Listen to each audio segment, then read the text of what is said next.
세 번째, 점점 먹고 살 길이 막막해지는 한국에 대해서 말씀을 좀 드리려고 합니다. 2023년에 WTO에서 전 세계의 트레이드 프로파일을 발표를 했습니다. 그래서 사실 매년 발표를 하는데 이상하게 2022년에는 발표를 안 했더라고요. 2023년엔 발표를 했길래 캡처를 해봤는데 우리나라 한국의 무역 비중이 GDP 대비 41%에 달합니다.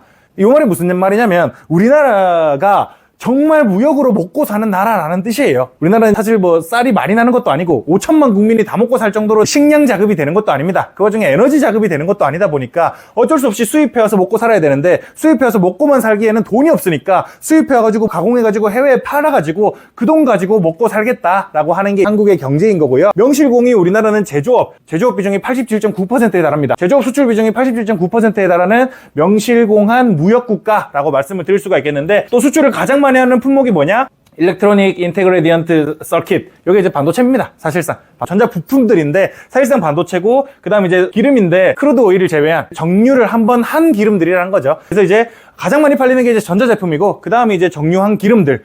정유 산업이 그만큼 우리나라에서 크다라고 말씀을 좀 드릴 수가 있겠습니다. 우리나라의 이제 수출 품목들을 쭉 보면요. 요 하늘색으로 표시된 게 다 이제 반도체 관련된 전자 제품들입니다. 보라색으로 표시된 게 화학 제품들. 석유를 정제해가지고 또 얻을 수 있는 에탄올, 메탄올 뭐 그런 것들 있잖아요. 그런 것들이 이제 다 여기에 포함되는 거고 자동차와 기계라고 말씀드릴 수가 있겠는데 요게 이제 우리나라가 가장 많이 팔아가지고 먹고 사는 품목들이다라고 말씀을 드릴 수가 있겠습니다. 여기서 이제 가장 많은 거를 팔고 있는 기업이 뭐냐 하면 명실공히 삼성전자와 SK하이닉스라고 말씀드릴 수가 있겠죠. 반도체를 가장 많이 팔고 있는 나라에서 반도체를 팔고 있는 두 개 회사 전체 시총의 16.04%를 삼성전자가 하고 있고요. 전체 시총의 4.3%를 SK하이닉스가 하고 있습니다. 이 두 개 회사가 많은 것들을 매겨 살리고 있다라고 말씀을 드릴 수가 있겠는데 최근에 이제 KBS 시사계획 창이라는 프로그램에서 삼성의 잃어버린 10년에 대해서 조명을 한 적이 있었습니다. 40분짜리 프로그램인데 혹시 보신 분 있으세요?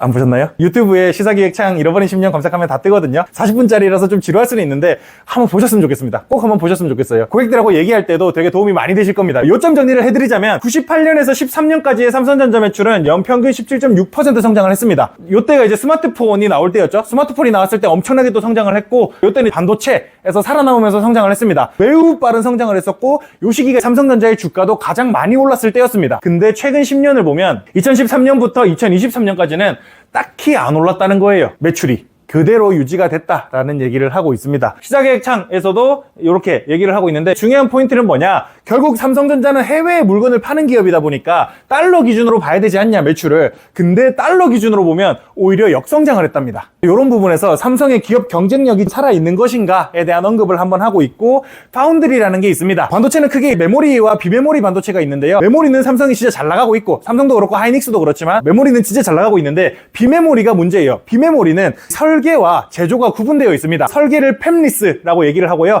제조를 파운드리라고 얘기를 하고 있습니다. 미국에서 보통 설계를 가장 많이 해요. 인텔, 엔비디아, 암드, 우리가 익히 알고 있는 IBM 이런 컴퓨터 회사들이잖아요. 애플도 마찬가지죠. 알파벳 이런 것도 마찬가지지만 설계는 전부 다 걔네들이 하고 있어요. 팹리스는. 근데 그 설계를 해가지고 위탁 생산을 맡기는 게 파운드리입니다. 파운드리에서 가장 큰 비중을 차지하고 있는 게 TSMC다라고 말씀을 드릴 수가 있겠습니다. 대만의 반도체 제조 회사고 TSMC의 사명은 우리는 고객과 경쟁하지 않습니다예요. TSMC는 설계고 보고 우리 다 포기하겠습니다. 우린 무조건 파운드리만 할게요 라고 얘기를 하는 게 TSMC의 슬로건입니다. 그러다 보니까 애초에 점유율도 매우 높은 건 있는데 삼성도 파운드리를 계속해서 도전하고 있었어요. 그래서 TSMC와 계속 경쟁을 하고 있고 물론 기술 격차가 아직 좀 TSMC에 딸리긴 합니다. 딸리긴 하는데 삼성은 싸게 팔고 있으니까 그 파운드리가 점점 증가를 하는 추세를 보이다가 최근에는 계속해서 떨어져서 GOS 파동이란 게 한 3, 4년쯤 전에 있었습니다. 그 삼성이 내부 발열을 잡기 위해서 의도적으로 휴대폰의 성능을 떨어뜨리는 짓들을 했거든요. 그때 이후로 파운드리 점유율이 박살이 나고 있습니다. 사실상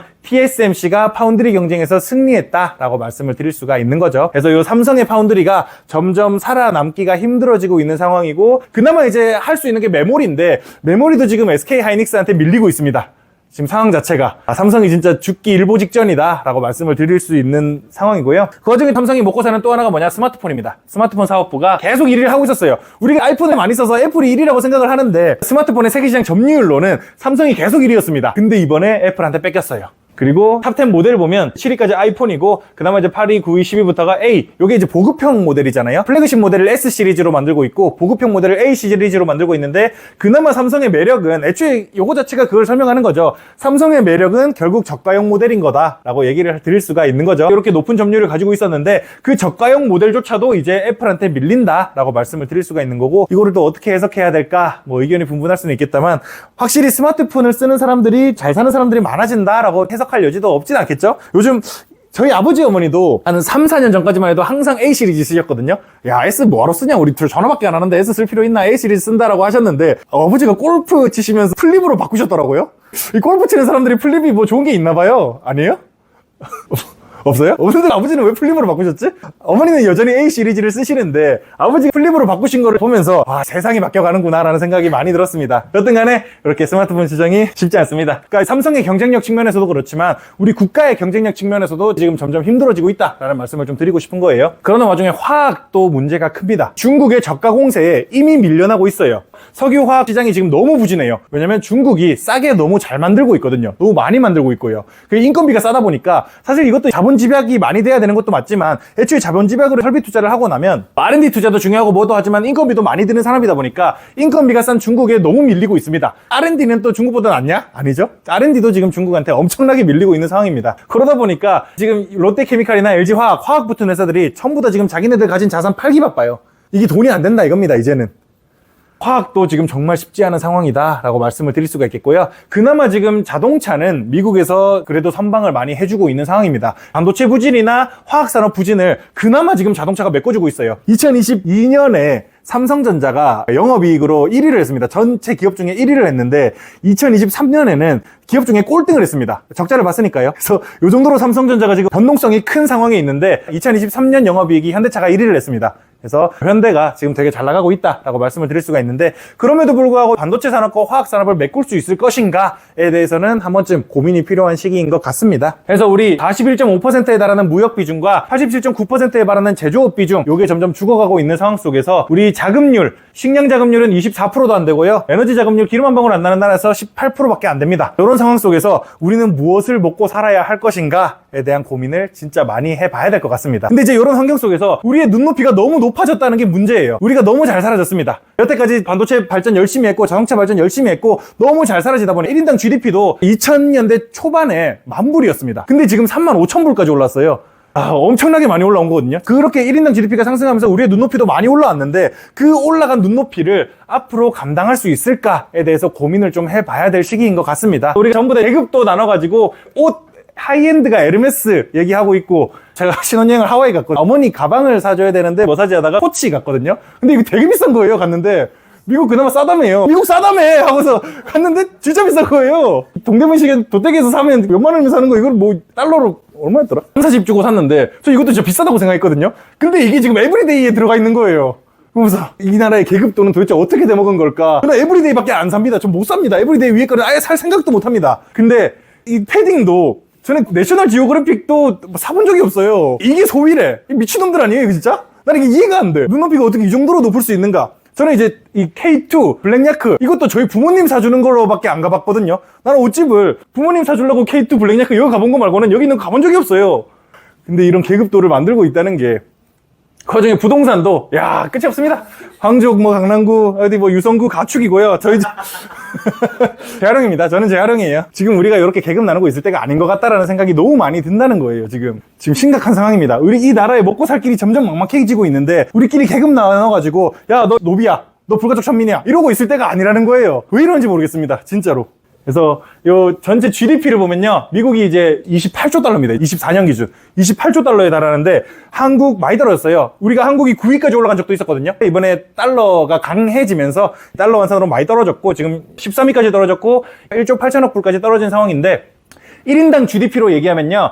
7위까지야 뭐 인구가 쥐똥만큼 있습니다. 미국 같은 경우는 3억 4천 인구가 8만이에요. 1인당 GDP가. 우리나라는 5천만 인구가 3만 4천 의 1인당 GDP를 가지고 있습니다. 이런 환경에서 미국보다 명품을 더 많이 소비한다는 게 말이 됩니까? 이게 좀 약간 이제 오해의 소지가 있는 말일 수도 있는데 저는 우리나라 사람들은 삶을 살아가는 게 나를 위해서가 아니라 남을 위해서 살아가는 것 같다는 생각이 진짜 많이 들어요. 남한테 보이는 것들을 너무 중요하게 생각하고 나 이거 했어 하는 거를 자랑이라는 표현이 맞을지 모르겠는데 그렇지 못하면 남들한테 멋있게 보이지 못하면 나는 아무것도 아니야 나는 쓰레기야 이런 식으로 생각되는 경향이 너무 강한 것 같다. 유교에 기반한 체면 문화가 되게 영향이 크지 않나 라는 개인적인 생각을 조금 가지고 있는데 그래서 사람들이 나를 보고 살았으면 좋겠다라는 생각을 진짜 많이 합니다. 에르메스가 뭐가 필요한지 잘 모르겠어요. 그나마 이제 코치 이런 거야 하와이까지 왔는데 어머니 미국산 하나 선물해 드려야지 요 정도는 저는 할 수 있다고 생각하거든요. 에르메스는 진짜 잘 모르겠습니다. 그런 것들을 보면요 참 왜 이럴까 라는 생각이 진짜 많이 들어요. 결국 이렇게 한국이 명품 소비를 많이 할 수밖에 없는 이유는 서로가 서로를 비교하고 있기 때문이 아닐까라는 생각을 진짜 많이 하거든요. 우린 지금 요럴 때가 아닙니다. 왜냐면 우리나라의 1등 기업이 지금 죽어가고 있어요. 1등 기업이 죽어가고 있는 상황에서 우리끼리 비교하고 있을 때가 아니에요. 저는 제 꿈이 하루라도 빨리 제 고향으로 돌아가는 거거든요. 제 고향은 경북 칠곡이라는 동네입니다. 완전 촌구석이에요. 인구가 10만 되나? 엄청나게 촌구석인데 촌두부집이 있어요. 이거 얼마일 것 같아요? 6,000원입니다. 6,000원. 오른 게 6,000원. 저 처음 먹을 때 4,000원이었어요. 서울에서 상상이나 가능합니까? 서울에서? 소모듬이라는 게 있어요. 장정 3시가 더 배불리 먹습니다. 여자 5명이서 진짜 배불리 먹을 정도예요. 요 동네 공기도 좋아가지고 소주 마시면 5병 그냥 나갑니다. 진짜. 안 취해요. 취하진 않아. 진심. 저 서울에서 3병 마시면 취하거든요. 외관에서는 5병 마셔도 안 취해. 어쨌든 간에 요거 제 사이즈 장정 3시 먹어도 될 정도가 4만 원 합니다. 그 와중에 이것도 오른 거예요. 원래 35,000원이었어요. 소주값 보이시죠? 소주값. 소주 3,500원. 요런 곳이에요. 여기는 공깃밥 인플레이션 이런 거 있을 수가 없습니다. 여기 공깃밥 1,500원 하잖아요. 가게 망합니다. 요즘 2,000원에 파는 데 있어요, 서울은. 그리고 이거 된장 있잖아요? 고기 먹으면 그냥 줬는데, 이 된장이 또 고기를 넣어서 주거든요? 이제 이것도 왔다 해요. 여기다가 짜그리 해가지고, 공깃밥 하나 넣어가지고, 여기 딱 넣어 먹잖아요? 이 소주 2병 더 갑니다. 여기가 미군 부대가 있거든요? 그래서 고기가 싸게 들어와요. 여튼, 제가 여기서 드리고 싶은 말씀이 뭐냐면요. 외관에 사는 것만으로도 구매력이 30% 늘어요. 그러니까 제가 무슨 말씀 드리고 싶은지 아시겠죠? 서울은 진짜 너무 비싸요. 저는 진짜 너무 놀라요. 매번 서울에서 돈을 쓸 때마다 진짜 너무 놀라는데 애초에 서울에서 태어나신 분들은 그냥 이게 당연하겠구나 생각하시겠지만 이 촌에서 올라온 놈들한테 서울은 그냥 센세이션입니다. 어떻게 이 가격에 이걸 팔지? 라는 생각이 들 수밖에 없는 곳이 서울이고 그래서 저는 하루라도 빨리 내 고향으로 돌아가고 싶다라는 생각을 진짜 많이 하고 있어요. 그래서 우리끼리 계급 나눠서 싸울 때가 아니란 거예요. 저는 외관에서 계급 나눠서 싸운 적이 한 번도 없거든요. 살면서. 누구 학원 보내니 많이 이런 걸 고민해 본 적이 한 번도 없어요. 근데 서울은 모두가 그러고 있다는 거예요. 좀 너무 충격적입니다. 지금 서울의 문화 자체가. 그래서 다들 그러지 않기를 바라는데 그럴 수가 없다면 제가 내려가야 되지 않나라는 생각을 저는 개인적으로 하고 있어요. 정리를 드리자면요. 한국 GDP에서 무역의 비중이 과반, 내수 또한 무역 덕분에 존재하는 명실공한 무역국가입니다. 그중에서도 가장 큰 비중을 차지하는 것은 결국 반도체, 다음 화학이고 다음 기계라는 거죠. 옛날에 전화기 얘기를 항상 했던 게 요거 때문인 거예요. 우리나라가 제일 잘 파는 게 전화기니까. 근데 이제 KBS 방영 프로 시사기획 창에 따르면 삼성전자는 성장 동력을 매우 빠르게 소모하는 중이라고 합니다. 화학 또한 중국의 빠른 성장에 수익성이 사라지는 중에 그나마 자동차가 미국 시장에서 선방을 하고 있는 상황이고요. 자동차 또한 중국 시장이 빠르게 성장하기 때문에 전반적인 산업 부진은 잠궈야 될 가능성이 농후합니다. 근 20년간의 급격한 성장에 국민들의 눈이 너무 과도하게 높아진 것이 문제라면 문제가 될 수는 있겠죠. 특히나 이제 서울을 중심으로요. 본인의 문제로 끝나면 다행인데 모두의 문제로 만들어서 끝나놓는 체면치레의 유교 문화가 저는 되게 심각한 거 아닌가라는 생각을 개인적으로 하고 있습니다. 어쨌든 저는 하루라도 빨리 고향에 내려가는 게 목적이고요. 외관 살면 뭐 결혼 걱정 없어요. 외관은 그냥 집이 있든가 없든가 결혼 다 할 수 있습니다. 외관은 대학교를 가는 문화가 별로 없어요. 촌이다 보니까. 그래서 저도 이제 대학교를 간 몇 안 되는 사람 중에 하나였는데 저희 동네에서요. 근데 대학교 안 간 친구들은 군대 갔다 오면 다 이제 자리 잡아요. 대학교 안 간 제 또래 애들은 이미 애가 학교 들어갈 나이가 됐습니다. 그래서 전 지금 와서 생각해보면 내가 대학을 왜 갔을까라는 생각도 가끔 들어요. 저는 이제 나와가지고 지금 족뱅이 치고 있는데 걔는 이제 애를 이미 학교 보낼 나이까지 다 키워놨다고 생각하니까 갈 길이 멀다라는 생각을 많이 하게 되더라고요. 여튼 그렇습니다. 혹시 궁금하신 거 있으세요?